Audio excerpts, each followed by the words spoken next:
సభా సమరానికి సమయం ఆసన్నమైంది. పొలిటికల్ ఫైట్ లో భాగంగా అమీ తుమి తేల్చుకునేందుకు రెడీ అవుతున్నాయి అధికార విపక్షాలు. ఎత్తుకు పై ఎత్తులతో ఒకరిని ఒకరు ఇరకాటంలో పెట్టుకునేందుకు వ్యూహాలు సిద్ధం చేసుకుంటున్నారు.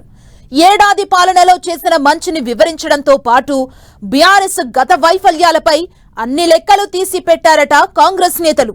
మరోవైపు హామీలు నెరవేర్చలేదంటూ అటాక్ చేసేందుకు అపోజిషన్ రెడీ అవుతోంది. ఇలా ఈసారి అసెంబ్లీ సెషన్ వాడివేడిగా కొనసాగే అవకాశం ఉంది. ఇంతకీ ప్రతిపక్షాలు సంధించే అస్త్రాలేంటి?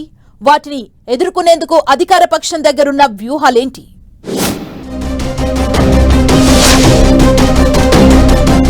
అసెంబ్లీ సెషన్స్ కు రెడీ అవుతున్న అధికార విపక్షాలు ఈసారి సమావేశాలు హాట్ గా ఉండబోతున్నాయా? అస్త్రాలు సిద్ధం చేసి పెట్టుకుంటున్న ప్రభుత్వం, ప్రతిపక్షం. అసెంబ్లీ సమావేశాలకు అంతా రెడీ అవుతోంది. ఇటు అధికార పక్షం, అటు విపక్షాలు కూడా అందుకు సర్వం సిద్ధం చేసుకుంటున్నాయి.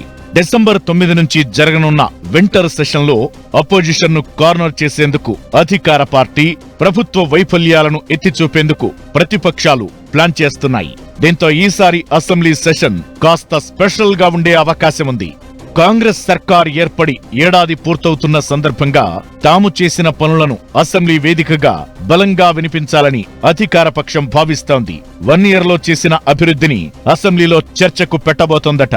ఏడాది కాలంలో రైతాంగానికి 58,000 కోట్ల రూపాయల లబ్ధి చేకూర్చినట్లు సభా వేదికగా వివరిస్తారట.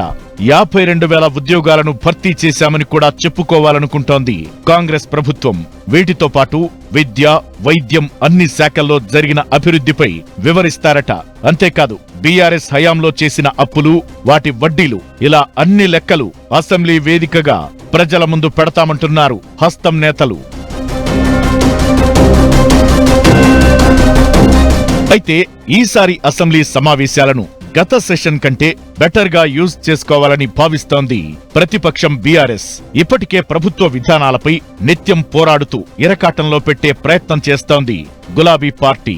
అసెంబ్లీ వేదికగా 6 గ్యారంటీలపై గట్టిపట్టు పట్టాలని చూస్తోంది. రుణమాఫీలో లోపాలను వివరించడంతో పాటు ఇంకా ఎంతమందికి లోన్ మాఫీ కాలేదో లెక్కలతో సహా వివరించేందుకు రెడీ అవుతోందట.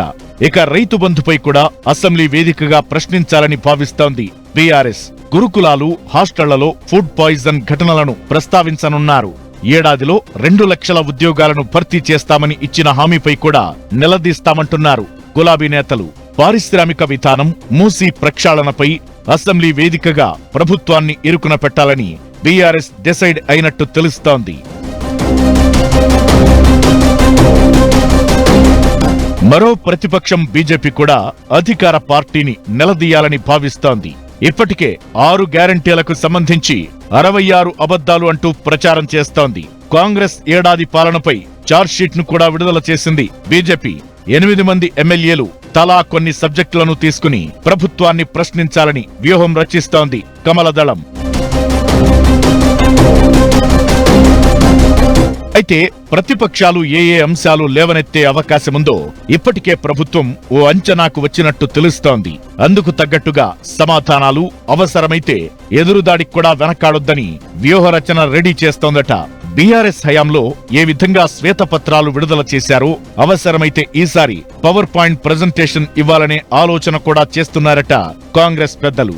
మిగులు బడ్జెట్ ఉన్న రాష్ట్రాన్ని అప్పుల కుప్పగా చేశారని, 10 ఏళ్ల కాలంలో ఒక గ్రూప్ 1 ఉద్యోగం కూడా ఇవ్వలేకపోయారని, ఇలా వివిధ రంగాల్లో బీఆర్ఎస్ వైఫల్యాలను ఎండగట్టాలని అనుకుంటోందట కాంగ్రెస్ ప్రభుత్వం.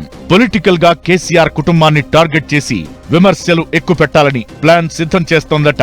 ఇలా ఎవరి వ్యూహాలు వాళ్లకున్నాయి. ఈ నేపథ్యంలో ఈసారి అసెంబ్లీ సెషన్ హాట్ గా కొనసాగే అవకాశముంది.